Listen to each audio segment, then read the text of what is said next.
ribcage health and the importance of ribcage rotation for vocalizing. Okay, so why do we want our ribcage to be able to move? Why do we want to be able to control the abdominal things around the ribcage that direct the way it goes?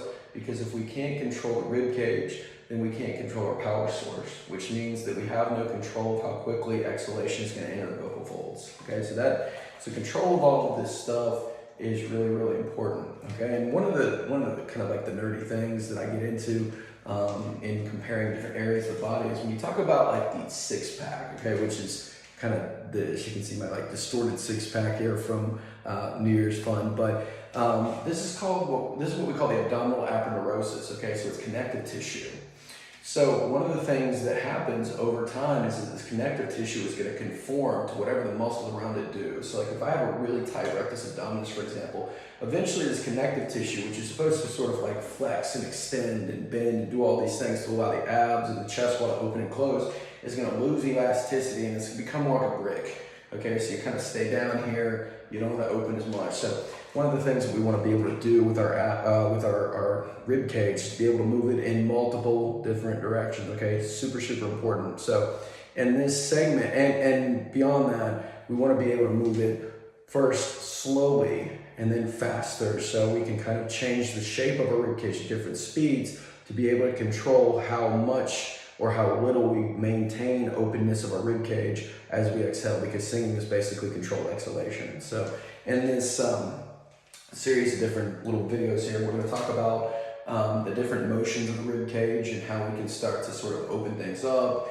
and then start to kind of move them along to build some control. Okay, so but just quick refresher here, we've got a couple different motions to think about. Number one, we've got lateral flexion.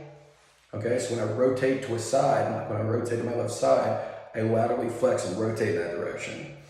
So you can kind of see, you can kind of say if I can't get down that very far on this side, I can get down farther on this side, might be rotated a little bit more in this direction. Okay, we have rotation, so I can cross my arms, try to rotate to one side, rotate the other side. Okay, we have flexion, which would just be like touching my toes. Okay, how far can I go? And then we have extension.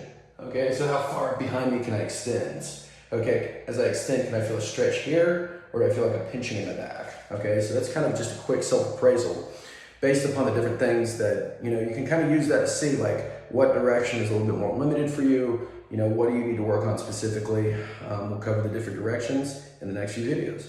All right, so first direction we're going to talk about is extension. And that's basically the ability to sort of arch my back and open up my chest wall, pump handle up my sternum. I find that with a lot of singers that have like forward head posture, or issues with their accessory breathing muscles, that all of this area is stuck down. So the first thing that we want to do when we're talking about extension is mobilize the tissues that are involved in extension. Okay, so that's going to be our rectus abdominis. It's going to be our external obliques to some degree. Okay, so I've got a volleyball here, and it's slightly, we take the air out to some degree, so it's relatively pliable. When you're doing this stuff, like I can't emphasize this enough, like you want some give when you're releasing stuff. Otherwise, it's gonna feel like a break. You don't want that. You wanna be able to breathe into this stuff. So we're gonna release the tissue first, and we're gonna do that by just kind of getting over this area, okay? And notice that I'll actually start my side here. It's gonna be a little bit easier. I'm going to start right below my rib and just sort of roll over my oblique. And what I want to do here is just think about breathing into this area. So I can inhale. As I exhale, just going to let the ball sink into the tissue a little bit. And I'm just going to spend about a minute here, starting at the top and just sort of maybe working down a little bit. Okay, what I can start to do is work a little bit more towards the rectus abdominis by rotating in to some degree. Okay, like this. I just want to make sure that when I'm doing it, I'm not pinching. So I've got my hands on the ground. I'm kind of supporting my weight. And then as I get better, I can just sort of let it sink in a little bit more. I'll show you real quick on the other side so you can see a little bit better. Same idea. Let's sink in like that. The other major one that we want to work on here are the latissimus dorsi, or sort of our wing bones. Our wings here. So again, I just roll over this area, again, find the spot that hurts, breathe into it. Okay, so from there, once I work on those things, sort of my first go-to for restoring extension is just coming into a lying position where I'm on my stomach. Okay, and so all I would do here is just breathe into this position. Think about breathing and just sort of like expanding the front of my belly and my chest into the ground, sort of pushing the ground away from me. And then from here, I can just sort of come up on my hands a little bit like this. And what I don't want to think about doing is like arching my back into the ground. I want to think about sort of peeling up as if I'm sort of like pushing this part of my chest into the mat. Feel a stretch in my abs here. Breathe into it. And then just maybe come up a little bit more. But again, we want to make sure that we feel an abdominal stretch as opposed to the lower back sort of like pinching or kicking in. Okay, so I can focus a little bit more on this. You know, as I get better at it, I can breathe in as I come up. I can exhale as I come down. Just again, the key being I can feel the stretch in my abs as opposed to low back. From there, I can move into things like a cat camel, where I'm breathing in at the top, exhaling, breathing in the bottom,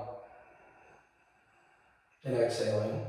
And the key with this is just working on not feeling a pinch, working on feeling that same stretch in my abs, progressing to something like a downward to upward dog, where I breathe in at the top, exhale the transitions, and move into extension. Just come to the point where, again, I don't feel a pinching in my back, but I can feel a stretching in my abs. Breathe in, exhale, just sort of transition between the two. But in those, you have a couple different levels that you could work on and find what works for you. Retest your extension, make sure that you can open without pinching. That's how you know you've got a little bit more. Okay, so when we're talking lateral flexion, we've kind of got two things going on. One, we have our, on the kind of the downside, the lateral flexion side, we have our internal oblique that kind of does that. On the other side, we have our external oblique that kind of rotates me in that direction. So what we'd do, let's say we have kind of a limitation. So like if I can side bend farther to the left and I can't go to the right, then my limitation is actually going to be on the left and it's not allowing me to go to the right. So I would release that side. And that's confusing, but basically think, you know, side that's more limited, do the opposite side. What I'm going to do is just start sort of in this area. Okay, I get into this spot. I'm going to hold here. I'm going to breathe in. Just letting it sink into this area. Like you'll feel this is a very small area between what we call the 12th rib and the ASIS. This little like space. You can kind of palpate it. It's squishy. I can put my hand there. That's the area where I want to be. And kind of letting the ball sink into that gap. Then sort of rolling a little bit more in this direction.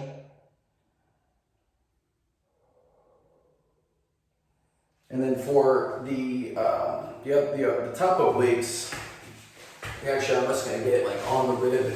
So I come into this position again. I'm just kind of letting this sink in. It's kind of right in that area. I'm just letting it sink down. So, you know, to keep things simple, just release everything. You know, that usually is the way to go. But after that, you know, then I'm just going to move into sort of a gentle stretch. And one, you can do this over like a physio ball, but I like to do it with a yoga block. I'm going to take a yoga block. I'm going to work on this side, opening that up. And all I'm going to do is just kind of use this block as my fulcrum. Just sort of reach over. Breathe in at the top. Exhale, and my goal is going to stretch all this stuff out, fill this area with air. And then from there, I can start to move into things like side plank holds. We're teaching the area to sort of open and close again. I can, you know, if I wanted to work on a sort of prolonged opening of this area, I can hold there. Or if I want to work on opening and closing, breathe in, breathe out, breathe in, breathe out. Or I could come into quadruped and I could go like this. I could just kind of laterally flex to one side, breathe in. And then just laterally flex to the other side, breathe in. So you can kind of see we're getting this alternation from side to side. It's quite useful. And those are some ideas for lateral flexion. Alright gang, I've decided to wear a toga for this last sequence. Just kidding, this is for my lower back. So when it comes to rotation, we're basically going to release the obliques that we talked about in our last sequence before we go into this stuff, so I'm not going to worry about that. But what I like for rotation is rolling, okay? Rotation goes far beyond just my abs as everything else does, but especially this movement. You know, we have our hip rotator muscles, you know, we have even muscles in our neck. And so what I like to do is work on distinguishing our lower body from our torso, from our head, because it helps us to improve the rotation of each one. Okay, so one caveat to that, the reason that I have this is because oftentimes when we're doing this rolling, if I straighten my legs out, I can put my hand under my lower back, back is arched. We don't want that. In order to roll, we want to have, you know, some flexion or some like lower back to the ground. So for me, I can use the towel under my back as the ground. Okay, so voila, now I'm flat. All right, so with lower body driven rolling, what I want to do is my legs are straight. I'm going to lift my left leg up. I'm going to rotate as far as I can to this left side. And this is a little bit more internal oblique driven. You'll feel a stretch down here before my upper body follows and then my head follows. And then I'm going to reverse it. My lower body goes first. My arm goes and then my head goes. And we're trying to create a gradient between these things. I want this to move independent of this, to move independent of this. Imagine stepping on the ground, the diaphragm contracting, sending an exhalation through the vocal folds. We want that to happen segmentally, like cracking a whip. So we don't want it all to go together because then we just stiffen everything up and it's like squeezing the tube of toothpaste, all the toothpaste comes out at once. So for upper body driven roll, I'm gonna take my arm, I'm going to rotate in this direction so it looks like this. I rotate as far as I can before my leg starts to move with me. And then I'm going to rotate back. Okay, and that's a little bit more external oblique driven. Okay, so one more time. Sort of thread the needle, rotate as far over as I can before my legs start to follow. And then I'm going to come back in this direction. So if I'm limited rotating to the right, and I look at that and standing, then this would be the move for me. I go in this direction. Last but not least is just cranially driven rolling. For this, pretty much as it sounds, I'm just going to rotate my head as far as I can, followed by my upper body, followed by my lower body. Okay, so if you have limitations in neck rotation or neck tension, this is the move for you. So I'm going to rotate to the right, rotate to the right, rotate to the right. And then I'm just going to reverse that. Rotate, rotate, rotate.